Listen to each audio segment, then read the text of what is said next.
Assalamu Walaikum. In this video, how to separate first and last name in Google Sheets. Let's begin.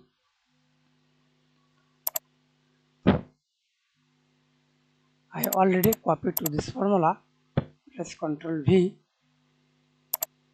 See this formula. Left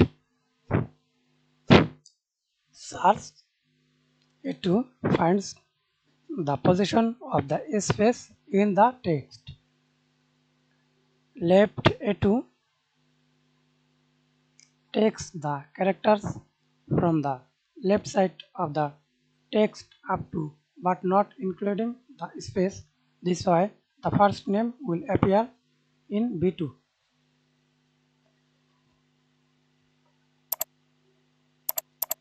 Double click to autofill or drag on your mouse. That's it.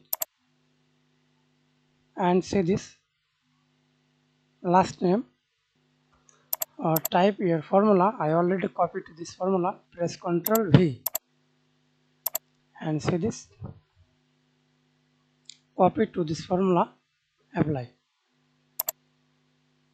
Len A2 gives the total length of the full name and find the position of the space. Takes the part of the text after the space as the last name. Drag or double click. Thanks for watching video. Please subscribe to my channel, like, comment, share.